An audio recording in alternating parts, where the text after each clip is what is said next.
You're listening to the Organize My Thoughts podcast, where we teach you how. Hello, family, and welcome back to another episode of the Organize My Thoughts podcast.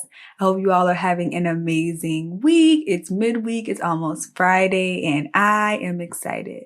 The weather here has been beautiful. I've been making sure I've been getting outside, taking my walks, and just switching up the environment that I work in. It is so important, especially if you work from home, to just get outside of that space because it can just get so stuffy, like we need our vitamin D.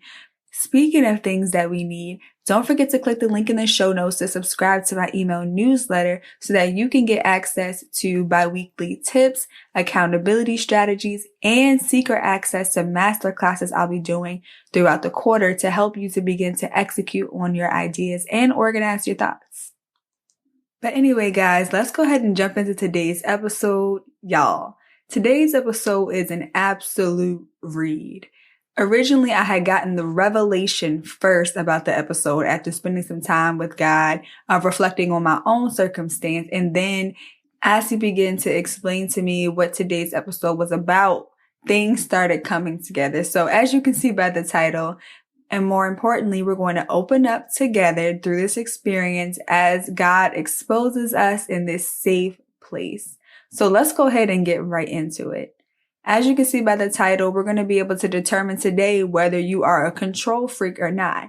Now, I just want to say, I feel like all of us struggle with some forms of control depending on the different circumstance. But then there are some of us who lean more towards the obsessive side of control, where we are actually feeling very anxious when things aren't going our way or when we can't predict the outcome of things. And so this is a very serious issue, and it affects our walk with God. It affects our relationships with other people. And so we really want to dive deep into this. And so I'm going to read this article by Forbes, and it's called 7 Signs You're a Control Freak. And originally I was going to come up with my own, but I felt like this article did such a great job of describing these characteristics so that we can all be able to identify with them. And it's so important because as I was thinking about doing this on my own, it's kind of hard to identify if you are something if you don't have the right language. So as I'm going through these terms, even after I say like the headlines, make sure you really listen and do an honest self-evaluation. This is going to require you to open up, to come out of pride, and really to deal with this, because if you identify with it, I'm going to give you the revelation that God gave me at the end of the episode for how you can surrender those control issues. But first, let's go ahead and identify if you are a control freak. So according to the Forbes article, the first sign that you can tell if you struggle with control is you aren't a good team player. It says joining a team means that you have to give up some control. After all, you can't orchestrate everything that happens when you are only responsible for 10% of the outcome. So many control freaks prefer to be a lone wolf over a team player. And when they must be part of a team, they quickly try to dictate everyone's behavior. So if you prefer to be working by yourself over working with a team, or when you join a team, you start trying to dictate everything and control, just put a finger up. No judgment here. My finger is definitely up. Number 2, you believe that you are 100% responsible for your success. It says control freaks believe with enough effort and skill, they can accomplish anything. They don't believe in timing or luck. They often say things like failure isn't an option, and they are overly critical of themselves when things don't go as planned. So if you find yourself just really against failure, you're trying to avoid every possible mistake, and you are very hypercritical of yourself, go ahead and put a finger up. Number 3, you invest a lot of time into trying to convince other people to change. It says most control freaks believe they know what is best for everyone, and they try to convince other people to do things differently.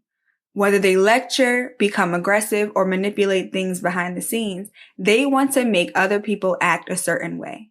Now, I want to point out that this isn't really coming from a malicious way. You may genuinely want to help other people, but the way that you go about it can be very aggressive and controlling. So if you find yourself always trying to micromanage other people, or, you get frustrated when people don't change, this may be an area for you to put a finger up.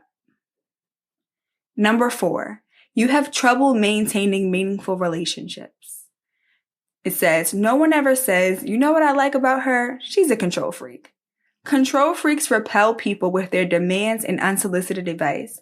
Consequently, they struggle to maintain healthy personal and professional relationships. Now, this was an interesting one because I feel like a lot of people who struggle with control or may identify as control freaks may not realize that this is a reason why they may not have a bunch of close, intimate relationships. And this is something to really take a deep dive and an honest look at yourself and look at your relationships around you and how do people respond when they are around you? Do they respond in tension? Do they tend to drift away when you start giving demands? Like, how do people respond around you? This will give you a good indicator for how to measure your relationships. Now we're really going to start to zone in, and you may feel a little bit triggered by these. So just make sure that you're opening up and you're being honest with yourself. Number 5. You can tell that you're a control freak if you spend a lot of energy trying to prevent bad things from happening. It says, rather than prepare yourself for a storm, control freaks try to prevent the storm from coming, even when they can't. They often waste much time and energy hoping bad things won't happen because they doubt their ability to deal with hardship. This is a huge one, and a lot of people probably don't realize that they do this, but you may be identifying yourself as a proactive person, but really what you're doing is being super obsessive about avoiding uncomfortable situations. You're probably an over planner who overanalyzes things. You think things so much through that you actually get anxiety about the scenarios that you've thought about that haven't even happened yet. You're also probably someone who hates being told, just calm down. It's not that serious. Just let it go. Just move on. This is an attempt at people trying to pull you out of that obsessive state. But in your mind, you see it as they are targeting you, that you see it as that what's an urgency to you is not necessarily an urgency to them, and you become very defensive. So if you identify with any of those statements, go ahead and put another finger up. I know I definitely do. Y'all still with me, or have y'all closed up? If you closed up, keep on opening up because we got 2 more things. Number 6, you can tell that you're a control freak if you don't delegate tasks. It says a control freak firmly believes if you want something done right, you better do it yourself. They refuse to delegate tasks because they're convinced doing so will ultimately require more of their time because they'll have to fix whatever mistakes someone else made. If they do delegate, they insist on micromanaging every step of the way. Now, this is something that I struggled with in a major way, was delegating tasks. And I want to add something that I feel like a lot of people who struggle with this will identify. If you do get to the point where you have to delegate tasks, you probably only delegate part of the task because you assume that the entire task will be overwhelming or someone will do it wrong. So by only delegating part of the task, you still retain some control. And in the end, you'll be able to fix whatever is done. If you resonate with that, go ahead and put another finger up. Last one, y'all, open up. Number 7. You can tell that you're a control freak if you lack compassion for people who make mistakes. It says, since control freaks believe that success stems solely from talent and effort, they lack compassion for those who struggle. They view mistakes as signs of laziness or stupidity, and they think everyone should succeed regardless of their circumstances. If you identify with that, then most likely you're the person who everybody says, why are you looking at me like I'm dumb? Or why are you talking to me like I'm dumb? That's probably a response that you hear often because you're always moving at a different pace. Now, I want to add some additional clarity to this point as well, because I feel like sometimes you don't realize that you lack compassion for other people. Sometimes you're just moving at such a high speed and you're processing at such a high rate that you don't take the time to slow down and realize that everyone thinks and learns differently. Sometimes you can be so focused on your own zone that the lack of compassion comes in where there's a lack of time for people to process what they need to process in order to execute efficiently. And I find this a lot. I found this out a lot about myself when I began to delegate tasks. I began to get very frustrated for why it was taking certain people so long to do things. But then, I had to realize that people are not me, and that's not a bad thing. When you're building a team, especially, or even when you're teaching someone how to do something, there has to be a level of grace involved when you're dealing with different personalities. Different personalities and skills make your team diverse, and it's actually a benefit. You don't want a team of just you. Like, that's not going to be helpful. That's only one limited way of thinking. And a team should be a collection of creative solutions. And that's definitely something that I had to learn. It is a process. All of this, if you identify with any of those statements, it is a process once you realize that, you do struggle with control. And the first step is always just awareness. Now that we've gone through these different things, you can be honest with yourself and say, okay, you know what? I do struggle with control. I am a control freak. And then you can begin to work on how to surrender that control in different areas. Like I said in the beginning, you may not be a control freak in every single area of your life. You may only be a control freak in business, or you may only be a control freak in your personal life or in relationships. But some of us may struggle with being a control freak in all areas. And I was talking to my mom, and we were talking about this very topic, and she said something that was so profound. She said that a lot of people who are control freaks struggle with anxiety. And it made so much sense because I think indirectly, looking on the outside, we can clearly see how anxiety and control are related. But when you're in the thick of it, when you're the one that's dealing with it, it's hard to put the connection together. And so when I began to look up the definition of anxiety, it says, anxiety is a feeling of worry, nervousness, or unease, typically about an imminent event or something with an uncertain outcome. Now, the definition that God gave me, which was a very simple and effective definition in my eyes, is anxiety is fear of what you can't control. It's fear of the unknown. And it brought me back to this time. I remember I was in my car and I was so frustrated about the things that were going on in my life. And I told God, I said, God, I feel like I have no control over what's going on around me. For the first time, there's nothing that I could predict. There's no action that I could take to change the course of what's happening in my life. And I had this breakdown moment in my car. And I told God, I was like, God, I'm angry at you. I don't want to be angry at you, but I felt like because I couldn't control everything that was going on around me, I felt like I had to target my anger towards someone. And so I targeted my anger towards God because I felt like it was his fault. I felt like the things that were happening in my life were to harm me, but I was just in a jaded view. I had a limited perspective because of my emotions. And so after I began to cry and let it all out, of course, he comforted me after. But as soon as I opened my eyes, I looked up and I saw the emergency warning that was on my visor. And by visor, I mean that the thing when you're driving your car and the sun is coming in, you want to block the sun, you pull down your visor and move it in the front of you or on the side of you so that, you can see when you're driving. And so as soon as I looked up, there was a warning label there and it said, warning, even with advanced airbags, children can be killed or seriously injured by the airbag. Then it said the back seat is the safest place for children. Never put a rear-facing child seat in the front. Now, I didn't understand why this stood out to me at first, but as I just began to sit quietly in the car, God began to speak to me and give me revelation, and I'm going to share with you guys. No matter how much time we spend with God, no matter how much advanced training we have, we are still susceptible to damage. Even with the most advanced airbags, if you do not take proper precautions, you could be killed. It literally says the best place for a child is the back seat. There's a reason why God tells us to come to him like a child, because children don't have control. Children let their parents lead, and God is our Father. He is our leader and our shepherd. When we try to become our own leaders and drive ourselves, we put ourselves at risk. The driver is always the one who takes the biggest hit in a car crash. That's why who you allow to direct your life matters.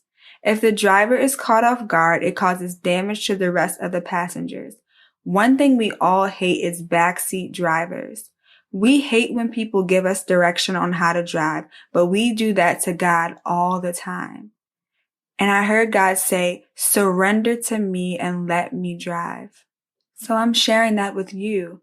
Let God drive. Get out of the driver's seat. Stop trying to control the next turn and what's going to happen next and anticipate the next move. Get out of the driver's seat and let God drive. When you try to move ahead of God, you have no idea what's on the other side of that. It said that the person who's driving takes the biggest hit. That means that if you move outside of God's timing, you're the one that's going to receive the damage. But when you're moving with God, when you're moving at the pace of grace, if something comes your way, it hits God first. God is your fortress. He's your strong tower. He's where you run to for protection. So if something hasn't happened yet on your timing, it's just not the timing for that. God knows when everything is going to happen, and it says that he will withhold no good thing from you. The word also says there are many plans in a man's heart, but it is the Lord who establishes his steps. We have to learn how to let God be God in every area of our lives. That means in our finances, in our personal lives, in our relationships, in our businesses. We have to give control to God over in those areas. And I believe that's the biggest frustration that we have in our personal walks with God, is that we're frustrated and we're angry with him because we can't control God. We cannot control how he moves, what he does, what he says, when an answered prayer comes. We can't control that. And if we're honest with ourselves, we're frustrated by that. Some of us are bitter and angry about that. But honestly, trusting God is the best place. When you surrender control to God, you're putting your trust in him and you're giving him time to reveal himself to you in different ways. He'll reveal himself as Jehovah Jireh, provider, when you give him the time and the freedom to do so. He'll reveal himself as Jehovah Rapha, healer in your life, when you yield that control to him. He'll reveal himself as a way maker, the light in the darkness. He'll reveal himself to you in those ways, but you have to surrender control. And I know a lot of you are like, how do I do that? If you're really honest with yourself, you can only control what you can control. So when you're in a situation, you're frustrated and you're anxious because things aren't going your way, focus on what you can do. And what you can do is be obedient to the instructions that God has given. Even when the instructions don't make sense, even when you don't want to do them, even when it seems like it's not the right time to do it, be obedient and be obedient quickly. That is you doing your part. And whatever else is outside of your understanding or your control, leave it at God's feet, because you're the one that gets damaged when you try to pick it back up. There's literally nothing you can do when things are outside of your control but trust God. He's the best person to put your trust in.